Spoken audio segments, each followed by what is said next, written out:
എല്ലാ വിദ്യാർത്ഥികൾക്കും പുതിയൊരു വീഡിയോയിലേക്ക് സ്വാഗതം. ഈ വർഷത്തെ കീം 2026 എഞ്ചിനീയറിംഗ് കോഴ്സുകളിലേക്കുള്ള പ്രവേശനത്തിൻ്റെ ഭാഗമായിട്ടുള്ള ഫസ്റ്റ് അലോട്ട്മെൻറ്റ് പ്രസിദ്ധീകരിച്ചിട്ടുണ്ടായിരുന്നു. അപ്പോൾ അലോട്ട്മെൻറ്റ് ലഭിച്ച വിദ്യാർത്ഥികൾ പലതരത്തിലുള്ള സംശയങ്ങൾ ചോദിച്ചിട്ടുണ്ടായിരുന്നു. അപ്പോൾ ആ ഒരു സംശയങ്ങൾക്കുള്ള ഉത്തരങ്ങളാണ് ഈ ഒരു വീഡിയോയിൽ ഉൾപ്പെടുത്തിയിട്ടുള്ളത്. അപ്പോൾ വിദ്യാർത്ഥികൾക്ക് ആദ്യം തന്നെ നമുക്ക് എങ്ങനെയാണ് അലോട്ട്മെൻറ്റ് പരിശോധിക്കുന്നത് എന്നുള്ള കാര്യം നോക്കാം. ആദ്യം തന്നെ ce.kerala.gov.in/keem2026/ എന്നുള്ള പേജ് ഓപ്പൺ ചെയ്യുക. അപ്പോൾ ഓപ്പൺ ചെയ്ത് കഴിഞ്ഞാൽ നിങ്ങൾക്ക് താഴോട്ടേക്ക് സ്ക്രോൾ ചെയ്യുന്ന സമയത്ത് ഇവിടെ അലോട്ട്മെൻറ്റ് ലിസ്റ്റ് എന്ന് പറഞ്ഞുകൊണ്ട് കാണാൻ പറ്റും. ആ ഒരു അലോട്ട്മെൻറ്റ് ലിസ്റ്റ് എന്നുള്ള ലിങ്കിൽ ക്ലിക്ക് ചെയ്യുക. അപ്പോൾ ഞാനിപ്പോൾ ജസ്റ്റ് അറിയാതെ കാറ്റഗറി ലിസ്റ്റിലാണ് ക്ലിക്ക് ചെയ്ത് പോയത്. അപ്പോൾ അലോട്ട്മെൻറ്റ് ലിസ്റ്റിൽ നിങ്ങൾ ക്ലിക്ക് ചെയ്യുക. ക്ലിക്ക് ചെയ്ത് കഴിഞ്ഞാൽ വിദ്യാർത്ഥികൾക്ക് നേരെ അടുത്ത പേജിലേക്ക് പോകുന്നതാണ്. അപ്പോൾ അടുത്ത പേജിൽ വിദ്യാർത്ഥികൾക്ക് എഞ്ചിനീയറിംഗ് എന്ന് പറഞ്ഞുകൊണ്ട് കാണാൻ സാധിക്കും. എഞ്ചിനീയറിംഗിൻ്റെ അവിടെ നിങ്ങൾക്ക് ഫേസ് 1 അലോട്ട്മെൻറ്റ് എന്ന് കാണാം. അത് ഫസ്റ്റ് അലോട്ട്മെൻറ്റ് ആണ്. അപ്പോൾ ജസ്റ്റ് നിങ്ങൾ ആ ഒരു ലിങ്കിൽ ക്ലിക്ക് ചെയ്ത് ആ ഒരു PDF നിങ്ങൾ ഓപ്പൺ ചെയ്യുക. ആ ഒരു PDFിൽ കൃത്യമായിട്ട് നിങ്ങൾക്ക് ഒരു ഫസ്റ്റ് ഫേസ് അലോട്ട്മെൻറ്റ് എന്ന് പറഞ്ഞുകൊണ്ട് കാണാൻ സാധിക്കും. അപ്പോൾ ആ ഒരു PDFിൽ കൃത്യമായിട്ട് നിങ്ങൾക്ക് സീരിയൽ നമ്പർ കൊടുത്തിരണം. അതുപോലെ നിങ്ങളുടെ ആപ്ലിക്കേഷൻ നമ്പർ, അലോട്ട്മെൻറ്റ് കിട്ടിയവരുടെ ആപ്ലിക്കേഷൻ നമ്പർ കൊടുത്തിരണം. അതുപോലെ തന്നെ അലോട്ട്മെൻറ്റ് കിട്ടിയ വിദ്യാർത്ഥിയുടെ കാസ്റ്റ് കാറ്റഗറി, അതായത് ആ ഒരു വിദ്യാർത്ഥിയുടെ കാൻഡിഡേറ്റ് കാറ്റഗറി കൊടുത്തിട്ടുണ്ടാവും. അതുപോലെ തന്നെ അലോട്ട്മെൻറ്റ് കിട്ടിയ കോളേജ് കൊടുത്തിട്ടുണ്ടാവും, അലോട്ട്മെൻറ്റ് കിട്ടിയ കോഴ്സ് കൊടുത്തിട്ടുണ്ടാവും. അതുപോലെ തന്നെ സീറ്റ് ടൈപ്പ് കൊടുത്തിട്ടുണ്ടാവും. സീറ്റ് ടൈപ്പ് എന്ന് പറയുന്നത് എന്താണെന്ന് പറയാം. സീറ്റ് ടൈപ്പ് എന്ന് പറയുമ്പോൾ നിങ്ങൾക്ക് SM എന്ന് പറഞ്ഞുകൊണ്ട് കണ്ടിട്ടുണ്ടാവും. SM എന്ന് വെച്ചാൽ സ്റ്റേറ്റ് മെറിറ്റ്, അതായത് എഞ്ചിനീയറിംഗിൻ്റെ എല്ലാ വിദ്യാർത്ഥികളും ഉൾപ്പെടുന്ന ഒരു റാങ്ക് ലിസ്റ്റാണ് സ്റ്റേറ്റ് മെറിറ്റ് റാങ്ക് ലിസ്റ്റ് എന്ന് പറയുന്നത്. ഇനി അതുപോലെ തന്നെ ചില വിദ്യാർത്ഥികൾ ചോദിക്കുന്ന കാര്യം കാറ്റഗറി വൈസ് ഈ ഒരു അലോട്ട്മെൻറ്റിൽ തന്നെയാണ്, ഈ ഒരു ലിസ്റ്റിൽ തന്നെയാണ് ഉണ്ടാവുക എന്നുള്ളത്. കാറ്റഗറി വൈസും ഈ ഒരു ലിസ്റ്റിൽ തന്നെയാണ് ഉണ്ടാവുക. കാരണം നിങ്ങൾ നോക്കുന്ന സമയത്ത് ചില വിദ്യാർത്ഥികൾക്ക് FW, അതായത് ഫീസ് വേവർ റിസർവേഷൻ ഉള്ളവർക്ക് FW വിഭാഗത്തിൽ കിട്ടിയത് കാണാൻ പറ്റും.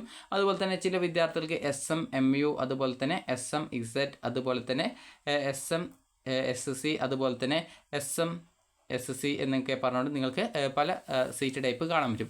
അതൊക്കെ കാറ്റഗറി വൈസ് റിസർവേഷൻ പ്രകാരം കിട്ടിയിട്ടുള്ളതാണ്. അപ്പോൾ ഈ ഒരു പേജ് അല്പം ലോഡ് ചെയ്യാനായിട്ട് കുറച്ച് ടൈം എടുക്കുന്നുണ്ട്. അപ്പോൾ അത് നമുക്ക് ജസ്റ്റ് ഒന്നുകൂടി നോക്കാം. അപ്പോൾ വിദ്യാർത്ഥികൾ ശ്രദ്ധിക്കേണ്ടത്, ഈ ഒരു PDF ഓപ്പൺ ചെയ്ത് കഴിഞ്ഞാൽ നിങ്ങൾക്ക് അതിൽ നിങ്ങളുടെ ആപ്ലിക്കേഷൻ നമ്പർ ഉണ്ടോ എന്ന് നോക്കാം. അപ്പോൾ ഞാൻ ജസ്റ്റ് ആ ഒരു PDF നിങ്ങൾക്ക് കാണിച്ചു തരാം. അപ്പോൾ ഇതാണ് ഈ ഒരു എഞ്ചിനീയറിംഗ് കോഴ്സുകളിലേക്കുള്ള ഫസ്റ്റ് അലോട്ട്മെൻറ്റിൻ്റെ ഫേസ് 1 അലോട്ട്മെൻറ്റ്. അപ്പോൾ ഈ ഒരു അലോട്ട്മെൻറ്റിൽ നിങ്ങളുടെ ആപ്ലിക്കേഷൻ നമ്പർ ഉണ്ടോ എന്ന് സെർച്ച് ചെയ്ത് നോക്കുക. അപ്പോൾ നിങ്ങൾ PDF വ്യൂവർ ആണ് ഉപയോഗിക്കുന്നതെങ്കിൽ അതിലെ സെർച്ച് ഓപ്ഷൻ ക്ലിക്ക് ചെയ്ത് നിങ്ങളുടെ ആപ്ലിക്കേഷൻ സെർച്ച് ചെയ്ത് നോക്കുക. ഇനിയിപ്പോൾ ഗൂഗിൾ ക്രോമോ അല്ലെങ്കിൽ മറ്റേത് ബ്രൗസർ ആയിരുന്നാലും അതിൽ നേരിട്ട് ഓപ്പൺ ചെയ്യുന്നതാണെങ്കിൽ നിങ്ങൾക്ക് മുകളിലായിട്ട് 3 ഡോട്ട്സ് കാണാം. അതിൽ ക്ലിക്ക് ചെയ്ത ശേഷം ഫൈൻഡ് ഇൻ പേജ് എന്നുള്ള ഒരു ഓപ്ഷൻ കാണാം. അപ്പോൾ ആ ഒരു find in page option click ചെയ്ത് കഴിഞ്ഞാൽ നിങ്ങൾക്കൊരു സെർച്ച് ബാർ വരും. അതിൽ നിങ്ങളുടെ ആപ്ലിക്കേഷൻ നമ്പർ ടൈപ്പ് ചെയ്ത് സെർച്ച് ചെയ്ത് നോക്കിയാൽ മതി. അപ്പോൾ ആ ഒരു ലിസ്റ്റിൽ നിങ്ങളുടെ ആപ്ലിക്കേഷൻ നമ്പർ ഉണ്ടെങ്കിൽ നിങ്ങൾക്ക് ഏത് കോളേജിൽ, ഏത് കോഴ്സിൽ, ഏത് ടൈപ്പ് സീറ്റിലാണ് കിട്ടിയത് എന്നൊക്കെ നിങ്ങൾക്ക് നോക്കാവുന്നതാണ്. ഇനി വിദ്യാർത്ഥികൾ ശ്രദ്ധിക്കേണ്ട പ്രധാനപ്പെട്ട കാര്യം എന്ന് പറയുന്നത്, വിദ്യാർത്ഥികൾ അലോട്ട്മെൻറ്റ് കിട്ടിയിട്ടുണ്ടെങ്കിൽ നേരെ ഈ ഒരു ഹോം പേജിലേക്ക് വരിക. അതിനുശേഷം വിദ്യാർത്ഥികൾ കാൻഡിഡേറ്റ് ലോഗിൻ എന്ന് പറഞ്ഞുകൊണ്ട് കാണാം. അവിടെ നിങ്ങളുടെ ആപ്ലിക്കേഷൻ നമ്പർ ടൈപ്പ് ചെയ്ത് കൊടുക്കുക, പാസ്വേഡ് ടൈപ്പ് ചെയ്ത് കൊടുക്കുക, ആക്സസ് കോഡ് ടൈപ്പ് ചെയ്ത് കൊടുക്കുക. അപ്പോൾ എന്നിട്ട് നിങ്ങൾക്ക് നിങ്ങളുടെ ആക്സസ് കോഡ് എന്ന് പറഞ്ഞുകൊണ്ട് ഇവിടെ നിങ്ങൾക്ക് ഏതെങ്കിലും ഒരു നമ്പേഴ്സൊക്കെ കാണാൻ പറ്റും, അതാണ് ആക്സസ് കോഡ്. അപ്പോൾ അത് നിങ്ങൾ എന്താണോ കാണുന്നത് അതവിടെ ടൈപ്പ് ചെയ്ത് കൊടുത്ത് ലോഗിൻ ചെയ്യുക.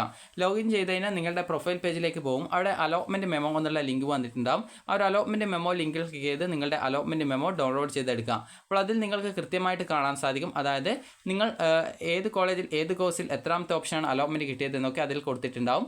അതുപോലെ തന്നെ വിദ്യാർത്ഥികൾക്ക് എത്ര പൈസയാണ് നിങ്ങൾ പ്രവേശന പരീക്ഷ കമ്മീഷണർക്ക് അടക്കേണ്ടത്, അതുപോലെ കോളേജിൽ ആര് കിട്ടിയ കോഴ്സിന് എത്രയാണ് വാർഷിക ഫീസ്, ഇത് നിങ്ങൾക്ക് കൃത്യമായിട്ട് അതിൽ കാണാൻ സാധിക്കും. അപ്പോൾ നിങ്ങൾക്ക് അലോട്ട്മെൻറ്റ് കിട്ടിയിട്ടുള്ള വിദ്യാർത്ഥികൾ പ്രത്യേകം ശ്രദ്ധിക്കേണ്ടത്, നിങ്ങൾക്ക് ഇപ്പോൾ കിട്ടിയ സീറ്റ് നിങ്ങൾക്ക് കൺഫേം ചെയ്യാനും നിങ്ങളുടെ ഇപ്പോൾ കിട്ടിയ ഓപ്ഷൻ്റെ മുകളിലുള്ള ബാക്കി ഓപ്ഷൻ അവിടെ നഷ്ടപ്പെടാതിരിക്കാൻ വേണ്ടിയിട്ട് വിദ്യാർത്ഥികൾ ഒരു ഫീ പേയ്മെൻറ്റ് അടക്കേണ്ടതായിട്ടുണ്ട്. അപ്പോൾ ഈ ഫീസ് അടക്കുക എന്ന് പറയുമ്പോൾ ഏകദേശം നിങ്ങൾക്ക് 8000 രൂപയോളമാണ് വരുന്നത്. ഗവൺമെൻറ് കോളേജിൽ കിട്ടിയിട്ടുള്ള വിദ്യാർത്ഥികൾക്ക് ഏകദേശം 6650 രൂപയാണ് വിദ്യാർത്ഥികൾ ഗവൺമെൻറ് എയ്ഡഡ്, അതുപോലെ തന്നെ എയ്ഡഡ് ഓട്ടോണമസ് കോളേജുകളിലാണ് കിട്ടിയതെങ്കിൽ വിദ്യാർത്ഥികൾ അടക്കേണ്ടതായിട്ടുള്ളത്. അപ്പോൾ അത് നിങ്ങൾ ഈ ഒരു ജൂലൈ 12-ാം തീയതി വൈകുന്നേരം 4 മണി വരെയാണ് ഈ ഒരു ഫീ പേയ്മെൻറ്റ് ചെയ്യാനുള്ള സൗകര്യമുള്ളത്. അപ്പോൾ ജൂലൈ 12-ാം തീയതി വൈകുന്നേരം 4 മണിക്ക് മുമ്പായിട്ട് വിദ്യാർത്ഥികൾ ഈ ഒരു ഫീസ് നിങ്ങൾ അടച്ചുകൊണ്ട് നിങ്ങളുടെ സീറ്റ് അവിടെ നിങ്ങൾ കൺഫേം ചെയ്യേണ്ടതാണ്. അപ്പോൾ ജൂലൈ 12-ാം തീയതി വൈകുന്നേരം 4 മണിക്ക് മുമ്പായിട്ട് നിങ്ങൾ ഫീസ് അടച്ചിട്ടില്ലെങ്കിൽ നിങ്ങളുടെ സീറ്റ് അവിടെ നിങ്ങൾക്ക് നഷ്ടപ്പെടുകയും അതുപോലെ നിങ്ങളുടെ ഓപ്ഷൻ ലിസ്റ്റിലുള്ള ഹയർ ഓപ്ഷൻസ് റിമൂവ് ആയി പോവുകയും ചെയ്യുന്നതായിരിക്കും. അതിനാൽ തന്നെ അലോട്ട്മെൻറ്റ് ലഭിച്ച വിദ്യാർത്ഥികൾ അലോട്ട്മെൻറ്റ് കിട്ടിയുള്ള ആ ഒരു സീറ്റ് കൺഫേം ചെയ്യുന്നതിനായിട്ട് വിദ്യാർത്ഥികൾ ഈ ഒരു ഫീസ് നിങ്ങളുടെ പ്രൊഫൈൽ മുഖേന നിങ്ങൾ അടക്കേണ്ടതാണ്. പ്രൊഫൈൽ വഴി നിങ്ങൾക്ക്, അതായത് അലോട്ട്മെൻറ്റ് മെമ്മോയുടെ ആ ഒരു പേജിൽ തന്നെ കൃത്യമായിട്ട് പേയ്മെൻറ്റ് ചെയ്യാനുള്ള ലിങ്ക് ഉണ്ടാവും. അപ്പോൾ അതിൽ ക്ലിക്ക് ചെയ്ത് വിദ്യാർത്ഥികൾ കൃത്യമായിട്ട് ആ ഒരു ഫീ പേയ്മെൻറ്റ് ഓൺലൈനായിട്ട് തന്നെ പേയ്മെൻറ്റ് ചെയ്യുക. അതുപോലെ തന്നെ വിദ്യാർത്ഥികൾ ഒന്നാം ഘട്ട അലോട്ട്മെൻറ്റ് ലഭിച്ച വിദ്യാർത്ഥികൾ അലോട്ട്മെൻറ്റ് മെമ്മോയിൽ കാണിച്ചിട്ടുള്ളതും പ്രവേശന പരീക്ഷാ കമ്മീഷണർക്ക് അടക്കേണ്ടതുമായിട്ടുള്ള ഫീസ് 9/2026 മുതൽ 12/2026 വൈകുന്നേരം 4 മണിക്കകം ഓൺലൈൻ പേയ്മെൻറ്റായിട്ട് അടക്കണം. നിശ്ചിത സമയത്തിനകം പ്രവേശന പരീക്ഷാ കമ്മീഷണർക്ക് ഫീസ് അടക്കാത്ത വിദ്യാർത്ഥികളുടെ അലോട്ട്മെൻറ്റും ബന്ധപ്പെട്ട സ്ട്രീമിലെ നിലവിലുള്ള ഹയർ ഓപ്ഷനുകളും റദ്ദാക്കപ്പെടുന്നതാണ്. റദ്ദാക്കപ്പെടുന്ന ഓപ്ഷനുകൾ ഇനി രണ്ടാം ഘട്ടത്തിൽ, അതായത് ഈ ഒരു സെക്കൻഡ് അലോട്ട്മെൻറ്റിലേക്ക് നിങ്ങളെ പരിഗണിക്കുന്ന സമയത്ത് അതിലേക്ക് നിങ്ങൾ ആ ഒരു ഓപ്ഷനുകൾ പരിഗണിക്കുന്നതല്ല. അതുപോലെ തന്നെ ആദ്യഘട്ട അലോട്ട്മെൻറ്റ് ലഭിക്കുന്ന വിദ്യാർത്ഥികൾ കോളേജിൽ ഹാജരായി അഡ്മിഷൻ എടുക്കേണ്ടതില്ല എന്നാണ് പറഞ്ഞിട്ടുള്ളത്. ഇനി വിദ്യാർത്ഥികൾ ശ്രദ്ധിക്കേണ്ട പ്രധാനപ്പെട്ട കാര്യം എന്ന് പറയുന്നത്, വിദ്യാർത്ഥികൾക്ക് നിലവിൽ ഇപ്പോൾ അലോട്ട്മെൻറ്റ് ലഭിച്ച വിദ്യാർത്ഥികൾ ഇപ്പോൾ ഗവൺമെൻറ് കോളേജിൽ അലോട്ട്മെൻറ്റ് കിട്ടിയ വിദ്യാർത്ഥികളും, അതായത് അവർക്കുള്ള നിർദ്ദേശം കൃത്യമായിട്ട് ഇതിൽ കൊടുത്തിട്ടുണ്ട്. അപ്പോൾ ഞാൻ ജസ്റ്റ് അത് പറയാൻ വിട്ടുപോയി. അപ്പോൾ നമുക്ക് അതുകൂടി നോക്കാം, എന്നിട്ട് നിങ്ങളുടെ സംശയത്തിലേക്ക് വരാം. അപ്പോൾ വിദ്യാർത്ഥികൾക്ക് ഇവിടെ കൃത്യമായിട്ട് കൊടുത്തിട്ടുണ്ട്. അതായത് ഒരു ഡയറക്ടറേറ്റ് ഓഫ് ടെക്നിക്കൽ എഡ്യൂക്കേഷന് കീഴിലുള്ള ഗവൺമെൻറ് എഞ്ചിനീയറിംഗ് കോളേജിലേക്ക് അലോട്ട്മെൻറ്റ് ലഭിച്ച വിദ്യാർത്ഥികൾ ട്യൂഷൻ ഫീസിനോടൊപ്പം 1000 രൂപ കോഷൻ ഡെപ്പോസിറ്റ് ആയിട്ട് അടക്കേണ്ടതാണ്. അതുപോലെ തന്നെ SC/ST വിഭാഗത്തിൽപ്പെടുന്ന വിദ്യാർത്ഥികൾക്ക് ഈ ഒരു option registration fees, token fees എന്നിവ കോഷൻ ഡെപ്പോസിറ്റിൽ വകയിരുത്തുന്നതായിരിക്കും. ട്യൂഷൻ ഫീ വേവർ സ്കീമിന് കീഴിൽ അലോട്ട്മെൻറ്റ് ലഭിച്ച വിദ്യാർത്ഥികൾക്ക് പ്രവേശനം ഉറപ്പാക്കാൻ ടോക്കൺ ഫീസായിട്ട് 500 രൂപ അടക്കണം. ട്യൂഷൻ ഫീ വേവർ സ്കീമിൽ തന്നെയാണ് നിങ്ങൾ തുടരുന്നതെങ്കിൽ ആ ഒരു ഫീസ് നിങ്ങൾക്ക് തിരിച്ചു തരും. ഇത്രയും കാര്യങ്ങളാണ് ഇതിൽ കൊടുത്തിട്ടുള്ളത്. അപ്പോൾ ഇനി വിദ്യാർത്ഥികൾ ശ്രദ്ധിക്കേണ്ട പ്രധാനപ്പെട്ട കാര്യം എന്ന് പറയുന്നത്, ഇനി വിദ്യാർത്ഥികൾക്ക് എങ്ങനെയാണ് ഈ ഒരു ഫീസും കാര്യങ്ങളൊക്കെ വരുന്നത് എന്നുള്ള കാര്യം പറയാം. അപ്പോൾ നിങ്ങൾ നിങ്ങളുടെ അലോട്ട്മെൻറ്റ് മെമ്മോ നോക്കുന്ന സമയത്ത് വിദ്യാർത്ഥികൾക്ക് അതിൽ ഫീസ് പറഞ്ഞിട്ടുണ്ടാകും, എത്രയാണ് ഫീസ് എന്നുള്ളത്.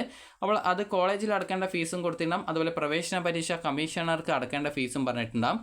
അപ്പോൾ നിങ്ങൾ അതിൽ എത്രയാണോ പറഞ്ഞിട്ടുള്ളത് അതിനനുസരിച്ച് പ്രവേശന പരീക്ഷ കമ്മീഷണർക്ക് അടക്കേണ്ടതായിട്ടുള്ള ഫീസ് നിങ്ങൾ അടക്കുക. അതുപോലെ തന്നെ ഗവൺമെൻറ് കോളേജിൽ കിട്ടിയിട്ടുള്ള വിദ്യാർത്ഥികൾ ഒരു 1000 രൂപ അധികമായിട്ട് എക്സ്ട്രാ ആയിട്ട് നിങ്ങൾ ഈ ഒരു കോഷൻ ഡെപ്പോസിറ്റിനകത്തിൽ അടക്കേണ്ടതായിട്ടുണ്ട്. അതായത് ഗവൺമെൻറ് കോളേജിലാണ് നിങ്ങൾക്ക് കിട്ടുന്നതെങ്കിൽ നിങ്ങൾക്ക് ഏകദേശം ഫീസ് വരുന്നത് 8650 രൂപയാണ്. ഗവൺമെൻറ് എയ്ഡഡ്, അതുപോലെ തന്നെ ഒരു എയ്ഡഡ് ഓട്ടോണമസ് കോളേജ് ഉണ്ട്, എഞ്ചിനീയറിംഗ് കോളേജ്. അപ്പോൾ അങ്ങനെയുള്ളവയിൽ കിട്ടുന്നവർക്ക് 8650 രൂപയാണ് ഫീസ് വരിക. ഓൾറെഡി 2000 രൂപ നിങ്ങൾ അടച്ചിട്ടുണ്ടാവും. അപ്പോൾ ഇനി ബാക്കി 6650 അതിൻ്റെ കൂടെ ഒരു 1000 രൂപ കോഷൻ ഡെപ്പോസിറ്റ്, ടോട്ടൽ 7650 രൂപ നിങ്ങൾ ഫീസ് ഇനത്തിൽ അടക്കേണ്ടതായിട്ടുണ്ട്. അപ്പോൾ ഈ ഒരു ഫീസ് നിങ്ങൾ അടച്ചുകൊണ്ട് വിദ്യാർത്ഥികൾക്ക് നിങ്ങളുടെ സീറ്റ് അവിടെ കൺഫേം ചെയ്യാം. ഇനിയിപ്പോൾ സെൽഫ് ഫിനാൻസ് കോളേജിൽ കിട്ടിയിട്ടുള്ള വിദ്യാർത്ഥികൾക്ക് അല്ലെങ്കിൽ ഗവൺമെൻറ് കോസ്റ്റ് ഷെയറിംഗ് കോളേജ് കിട്ടിയിട്ടുള്ള വിദ്യാർത്ഥികൾക്ക് ഫീസ് വരുന്നത് ഓരോ കോളേജും അനുസരിച്ച് ഏകദേശം 30,000 തൊട്ട് 1,00,000 രൂപ വരെ ഫീസ് ഉണ്ട്. അപ്പോൾ ഒരു വിദ്യാർത്ഥിക്ക് ഗവൺമെൻറ് കോസ്റ്റ് ഷെയറിംഗ് കോളേജ് കിട്ടിയിട്ടുണ്ടായിരുന്നെന്ന് പറഞ്ഞു. അതിൽ കോളേജിൻ്റെ ഫീസ് പറഞ്ഞിട്ടുള്ളത് 62,000 രൂപയാണ് പറഞ്ഞിട്ടുണ്ടായിരുന്നത്. അതുപോലെ തന്നെ ആ ഒരു വിദ്യാർത്ഥിക്ക് പ്രവേശന പരീക്ഷാ കമ്മീഷണർക്ക് അടക്കേണ്ട ഫീസ് 8000 രൂപയാണ്. അപ്പോൾ ഈ 8000 രൂപ നിങ്ങൾ ഈ ഒരു സെൽഫ് ഫിനാൻസ്, അതുപോലെ തന്നെ ഗവൺമെൻറ് കോസ്റ്റ് ഷെയറിംഗ് കോളേജൊക്കെയാണ് കിട്ടിയതെങ്കിൽ, അതുപോലെ ക്യാപ്പ് IHRD പോലുള്ള കോളേജൊക്കെയാണ് കിട്ടിയതെങ്കിൽ വിദ്യാർത്ഥികൾ 8000 രൂപയാണ് നിങ്ങൾ അടക്കേണ്ടതായിട്ടുള്ളത്. ഈ ഒരു 8000 രൂപ എന്ന് പറയുമ്പോൾ ടോക്കൺ ഫീസ് പോലെയാണ്. ബാക്കി പൈസ നിങ്ങൾ അഡ്മിഷൻ ടൈമിൽ കോളേജിലാണ് അടക്കേണ്ടതായിട്ട് വരിക. അപ്പോൾ ഇത്രയും കാര്യങ്ങൾ നിങ്ങൾ ശ്രദ്ധിക്കാം. അപ്പോൾ നിങ്ങൾക്ക് എത്രയാണോ നിങ്ങൾ ഈ ഒരു അലോട്ട്മെൻറ്റ് മെമ്മോയിൽ, അതായത് അലോട്ട്മെൻറ്റ് മെമ്മോയിൽ എത്ര രൂപയാണോ വിദ്യാർത്ഥികൾക്ക് ഈ ഒരു പ്രവേശന പരീക്ഷ കമ്മീഷണർക്ക് അടക്കേണ്ടതായിട്ട് പറഞ്ഞിട്ടുള്ളത് ആ ഒരു പൈസയാണ് നിങ്ങൾ അടക്കേണ്ടത്. ഏകദേശം 8000-ഓളം രൂപയാണ് അടക്കേണ്ടതായിട്ട് വരിക. ബാക്കി പൈസ കോളേജിൽ അടക്കേണ്ട പൈസയാണ്, കോളേജിൽ അടക്കേണ്ട ഫീസാണ് അതിൽ പറഞ്ഞിട്ടുണ്ടാവുക. ഇനി വിദ്യാർത്ഥികൾ ശ്രദ്ധിക്കേണ്ട പ്രധാനപ്പെട്ട കാര്യം, ഇനി വിദ്യാർത്ഥികളുടെ സംശയത്തിലേക്ക് പോകാം.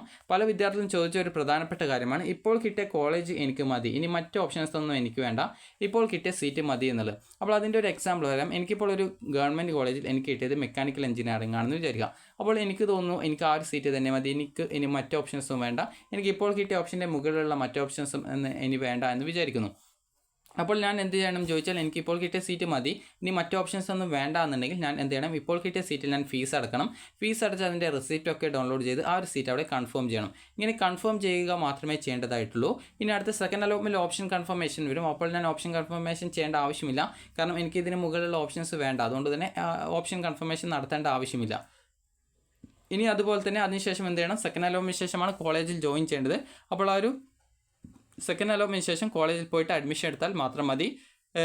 സെക്കൻഡ് അലോട്ട്മെൻറ്റിന് മുന്നോടിയായിട്ടുള്ള ഓപ്ഷൻ കൺഫർമേഷൻ നടത്തേണ്ട ആവശ്യമില്ല, കാരണം ഇപ്പോൾ കിട്ടിയ സീറ്റ് തന്നെ എനിക്ക് മതി എന്നുള്ളതുകൊണ്ട് ഞാൻ പ്രത്യേകിച്ച് ഇപ്പോൾ ഫീസ് അടച്ച ആ ഒരു സീറ്റ് അവിടെ കൺഫേം ചെയ്ത് സെക്കൻഡ് അലോട്ട്മെൻറ്റിന് ശേഷം പോയിട്ട് അഡ്മിഷൻ എടുക്കുക മാത്രമേ ചെയ്യേണ്ടതായിട്ടുള്ളൂ. ഇനിയിപ്പോൾ ചില വിദ്യാർത്ഥികൾക്കുള്ള ഒരു സംശയമായിരിക്കും, അതായത് എനിക്ക് ഇപ്പോൾ കിട്ടിയിട്ടുള്ള ആ ഒരു കോളേജിൻ്റെ മുകളിലുള്ള മറ്റ് ഓപ്ഷൻസാണ് എനിക്ക് വേണ്ടത്, അപ്പോൾ അതുകൊണ്ട് ഞാൻ അങ്ങനെയെങ്കിൽ ഞാൻ എന്ത് ചെയ്യണമെന്നുള്ളത്. അപ്പോൾ നിങ്ങൾ ശ്രദ്ധിക്കേണ്ട പ്രധാനപ്പെട്ട കാര്യം എന്ന് പറയുന്നത് ഇപ്പോൾ കിട്ടിയ കോളേജിൻ്റെ മുകളിലുള്ള ബാക്കി ഓപ്ഷൻസിൽ ഏതെങ്കിലും ഒരു ഓപ്ഷനാണ് വേണ്ടതെങ്കിൽ അങ്ങനെയുള്ള വിദ്യാർത്ഥികൾ നിലവിൽ കിട്ടിയുള്ള ആ ഒരു സീറ്റിൽ ഫീസ് അടക്കുക. ഫീസ് അടച്ച ശേഷം വിദ്യാർത്ഥികൾക്ക് അടുത്ത സെക്കൻഡ് അലോട്ട്മെൻറ്റ് വരുന്ന സമയത്ത് ഓപ്ഷൻ കൺഫർമേഷൻ നടത്തണം. അങ്ങനെ ഓപ്ഷൻ കൺഫർമേഷൻ നടത്തിക്കഴിഞ്ഞാൽ നിങ്ങളുടെ അടുത്ത സെക്കൻഡ് അലോട്ട്മെൻറ്റ് വരുന്ന സമയത്ത് നിങ്ങൾക്ക് ഇതിന് മുകളിലുള്ള മറ്റ് ഓപ്ഷനുകളെ പരിഗണിക്കുന്നതും അതുപോലെ ഈ ഒരു ഓപ്ഷൻ എഡിറ്റിംഗ് സൗകര്യം ഓപ്ഷൻ കൺഫർമേഷൻ സൗകര്യത്തിൽ എഡിറ്റിംഗ് സൗകര്യം ഉണ്ടാവും. അപ്പോൾ ആ ഒരു ഘട്ടത്തിൽ നിങ്ങൾക്ക് വേണ്ടാത്ത ഓപ്ഷൻസ് ഉണ്ടെങ്കിൽ അതിനെ മാത്രമായിട്ട് റിമൂവ് ചെയ്യാനുള്ള സൗകര്യം ഉണ്ടായിരിക്കും. അതുപോലെ ഏതെങ്കിലും പുതിയ കോളേജ് കോഴ്സ് വരികയാണെങ്കിൽ അത് ആഡ് ചെയ്യാനുള്ള സൗകര്യം ഉണ്ടായിരിക്കുന്നതാണ്. അപ്പോൾ ഇങ്ങനെ ആ ഒരു രീതിയിൽ നിങ്ങൾക്ക് ആ ഒരു ടൈമിൽ ഓപ്ഷൻ കൺഫർമേഷൻ ചെയ്ത് സെക്കൻഡ് അലോട്ട്മെൻറ്റ് ഘട്ടത്തിൽ മറ്റേതെങ്കിലും കോളേജിലേക്ക് മാറ്റം കിട്ടുകയാണെങ്കിൽ നിങ്ങൾക്ക് പുതുതായിട്ട് കിട്ടുന്ന കോളേജ് കോഴ്സിലേക്ക് മാറാവുന്നതും ഇവിടെ അടച്ച ഫീസ് അത് പുതുതായിട്ട് കിട്ടിയ ആ ഒരു കോളേജ് കോഴ്സിലേക്ക് ട്രാൻസ്ഫർ ആക്കുന്നതുമായിരിക്കും. ഇനി അടുത്തതായിട്ട് വിദ്യാർത്ഥികൾക്ക് പ്രധാനമായിട്ടുമുള്ള സംശയമാണ്, അതായത് ഇപ്പോൾ കിട്ടിയ കോളേജിനോടും എനിക്ക് താല്പര്യമില്ല, എനിക്ക് ഇപ്പോൾ കിട്ടിയ ഓപ്ഷൻ്റെ മുകളിൽ കിട്ടിയുള്ള ആ ഒരു മുകളിൽ ഉണ്ടായിരുന്ന ഓപ്ഷനുകളിലും എനിക്ക് പഠിക്കാൻ താല്പര്യമില്ല, എന്നാൽ എനിക്ക് ഇപ്പോൾ കിട്ടിയ ഓപ്ഷൻ്റെ താഴെയുള്ള ഓപ്ഷൻസിലാണ് എനിക്ക് പഠിക്കാൻ താല്പര്യം. അങ്ങനെ ചില വിദ്യാർത്ഥികൾ പറഞ്ഞിട്ടുണ്ടായിരുന്നു. അതായത് ഒരു എക്സാമ്പിൾ 5ാമത്തെ ഓപ്ഷനാണ് കിട്ടിയതെങ്കിൽ ആ ഒരു വിദ്യാർത്ഥിക്ക് ചിലപ്പോൾ 6ാമത്തെ 7ാമത്തെ 8ാമത്തെ 9ാമത്തെ 10ാമത്തെ ഒക്കെ ഓപ്ഷനായിരിക്കും പഠിക്കാൻ താല്പര്യമുള്ളത്. അപ്പോൾ ഇപ്പോൾ കിട്ടിയ ഓപ്ഷനും അതിന് മുകളിലുള്ള ഓപ്ഷനും നിങ്ങൾക്ക് തീരെ താല്പര്യമില്ല, അതായത് ഇപ്പോൾ കിട്ടിയ 5ാമത്തെ ഓപ്ഷൻ ആണെങ്കിൽ അതിന് മുകളിലുള്ളത് 1, 2, 3, 4 എന്നിവയാണ് അടുത്ത അലോട്ട്മെൻറ്റിൽ പരിഗണിക്കാൻ സാധ്യതയുള്ളത്. അപ്പോൾ ആ ഒരു ഓപ്ഷനുകളിൽ നിങ്ങൾക്ക് അലോട്ട്മെൻറ്റ് കിട്ടിയാൽ അഡ്മിഷൻ എടുക്കാൻ താല്പര്യമില്ല എന്നാണെങ്കിൽ, തീരെ താല്പര്യമില്ല എങ്കിൽ നിങ്ങൾക്ക് ഇപ്പോൾ ഫീസ് അടക്കാതിരിക്കാം. അങ്ങനെ ഫീസ് അടക്കാതിരുന്നാൽ എന്താണ് സംഭവിക്കുക വെച്ചാൽ നിങ്ങളുടെ ഇപ്പോൾ കിട്ടിയ സീറ്റും പോവും, അതിന് മുകളിലുള്ള മറ്റ് ഓപ്ഷൻസ് ഒക്കെ റിമൂവ് ആയി പോകും. ഇനി നിങ്ങൾക്കുള്ള സൗകര്യം സെക്കൻഡ് അലോട്ട്മെൻറ്റ് ഘട്ടത്തിൽ നിങ്ങൾക്ക് പുതുതായിട്ട് ഏതെങ്കിലും കോളേജ് കോഴ്സ് വരികയാണെങ്കിൽ നിങ്ങൾക്കത് ആഡ് ചെയ്ത് കൊടുക്കാം എന്നുള്ളത് മാത്രമേ ഉള്ളൂ. അല്ലാതെ ഫസ്റ്റ് അലോട്ട്മെൻറ്റിന് മുമ്പ് വന്നിട്ടുണ്ടായിരുന്ന നിങ്ങൾ ഓപ്ഷൻ വെച്ചിട്ടുണ്ടായിരുന്ന ആ ഒരു കോളേജുകൾ സെക്കൻഡ് അലോട്ട്മെൻറ്റിൽ പുതുതായിട്ട് ആഡ് ചെയ്യാൻ സാധിക്കില്ല. അത് തേർഡ് അലോട്ട്മെൻറ്റ് ഘട്ടത്തിൽ മാത്രമായിരിക്കും പുതുതായിട്ട് ആഡ് ചെയ്യാനുള്ള സൗകര്യം വിദ്യാർത്ഥികൾക്ക് ലഭ്യമാവുള്ളൂ. അപ്പോൾ വിദ്യാർത്ഥികൾ ഈ ഒരു കാര്യങ്ങൾ കൃത്യമായിട്ട് ശ്രദ്ധിക്കുക. അതായത് ഇപ്പോൾ കിട്ടിയ സീറ്റിൽ നിങ്ങൾ ഫീസ് അടക്കാതിരിക്കുകയാണെങ്കിൽ ഇപ്പോൾ കിട്ടിയ സീറ്റും പോവും, അതിന് മുകളിലുള്ള ബാക്കിയുള്ള ബാലൻസ് ആയിട്ടുള്ള ആ ഒരു ഓപ്ഷൻ കൂടി റിമൂവ് ആയി പോകുമെന്നുള്ളത് കൃത്യമായിട്ട് നിങ്ങൾ ശ്രദ്ധിക്കേണ്ടതാണ്. അതിനാൽ തന്നെ ഇപ്പോൾ കിട്ടിയ സീറ്റോ അതിന് മുകളിലുള്ള കോളേജുകളോ പഠിക്കാൻ താല്പര്യമുള്ളവരാണെങ്കിൽ ഫീസ് അടച്ച ശേഷം വിദ്യാർത്ഥികൾക്ക് അടുത്ത സെക്കൻഡ് അലോട്ട്മെൻറ്റിൽ ഓപ്ഷൻ കൺഫർമേഷൻ നടത്തി സെക്കൻഡ് അലോട്ട്മെൻറ്റിൽ വേറെ കോളേജ് കിട്ടുകയാണെങ്കിൽ മാറാവുന്നതും അതുപോലെ തന്നെ ഇപ്പോൾ കിട്ടിയ സീറ്റിൽ തന്നെയാണ് തുടരുന്നതെങ്കിൽ അതിൽ നിങ്ങൾക്ക് അഡ്മിഷൻ എടുക്കാവുന്നതുമാണ്. അതുപോലെ ഇപ്പോൾ കിട്ടിയ കോളേജ് കോഴ്സ് തീരെ താല്പര്യമില്ലാത്ത വിദ്യാർത്ഥികളാണെങ്കിൽ ഫീസ് അടക്കാതെ നിങ്ങൾക്ക് ആ ഒരു കിട്ടിയുള്ള ആ ഒരു ഓപ്ഷനുകളൊക്കെ നിങ്ങൾക്ക് ഓട്ടോമാറ്റിക്കലി റിമൂവ് ആയി പോകുന്നതും പുതുതായിട്ട് ഏതെങ്കിലും കോളേജ് കോഴ്സ് വരികയാണെങ്കിൽ മാത്രം കൂട്ടിച്ചേർക്കാൻ സാധിക്കുന്നതും ആയിരിക്കും. നിങ്ങൾ നേരത്തെ നൽകിയിട്ടുണ്ടായിരുന്ന ഒരു ഓപ്ഷനുകളും പുതുതായിട്ട് നിങ്ങൾക്ക് നൽകാനുള്ള സൗകര്യം ഉണ്ടാവില്ല. അത് തേർഡ് അലോട്ട്മെൻറ്റ് ഘട്ടത്തിൽ മാത്രമായിരിക്കും ആ ഒരു സൗകര്യം വിദ്യാർത്ഥികൾക്ക് ലഭ്യമാകുക. അതിനാൽ തന്നെ ഇപ്പോൾ കിട്ടിയ സീറ്റോ അതിന് മുകളിലുള്ള ഓപ്ഷനോ നിങ്ങൾക്ക് വേണമെങ്കിൽ ഈ ഒരു ഫീസ് അടച്ച് സീറ്റ് അവിടെ കൺഫേം ചെയ്യാൻ പ്രത്യേകം ശ്രദ്ധിക്കുക. അതുപോലെ തന്നെ ഇനി അടുത്ത സെക്കൻഡ് അലോട്ട്മെൻറ്റിൽ ഹയർ ഓപ്ഷനിലേക്ക് മാറ്റം ആഗ്രഹിക്കുന്ന വിദ്യാർത്ഥികളാണെങ്കിൽ വിദ്യാർത്ഥികൾ ഈ ഒരു നിലവിൽ ഫീസ് അടച്ച ശേഷം വിദ്യാർത്ഥികൾ ഹയർ ഓപ്ഷൻ നിലനിർത്താനായിട്ട് സെക്കൻഡ് അലോട്ട്മെൻറ്റിൽ ഓപ്ഷൻ കൺഫർമേഷൻ നടത്തിയാൽ മതിയാകും. അങ്ങനെയെങ്കിൽ വിദ്യാർത്ഥികളെ സെക്കൻഡ് അലോട്ട്മെൻറ്റിലേക്ക് പരിഗണിക്കുന്നതായിരിക്കും. ഇനി വിദ്യാർത്ഥികൾ ശ്രദ്ധിക്കേണ്ട പ്രധാനപ്പെട്ട കാര്യം, അലോട്ട്മെൻറ്റ് കിട്ടാത്ത വിദ്യാർത്ഥികൾ പ്രത്യേകിച്ച് അവർ അടുത്ത സെക്കൻഡ് അലോട്ട്മെൻറ്റിലേക്ക് ഓപ്ഷൻ കൺഫർമേഷൻ നടത്തിയാൽ മതിയാകും. അല്ലാതെ ഇപ്പോൾ പ്രത്യേകിച്ച് വേറൊന്നും ചെയ്യേണ്ട ആവശ്യമില്ല. അപ്പോൾ നിങ്ങൾക്ക് ഈ ഒരു വീഡിയോ ഉപകാരപ്രദമായിട്ടുണ്ടെന്ന് കരുതുന്നു. അതുപോലെ തന്നെ ഓപ്ഷൻ കൺഫർമേഷനായിട്ട് നിങ്ങൾക്ക് പിന്നീട് ഡേറ്റ് അനുവദിക്കും. അപ്പോൾ ആ ഒരു ടൈമിലാണ് നിങ്ങൾ ഓപ്ഷൻ കൺഫർമേഷൻ നടത്തേണ്ടത്. അപ്പോൾ വിദ്യാർത്ഥികൾക്ക് ഈ ഒരു വീഡിയോ ഉപകാരപ്രദമായിട്ടുണ്ടെങ്കിൽ ലൈക്ക് ചെയ്യുക, ഷെയർ ചെയ്യുക. Thank you for watching.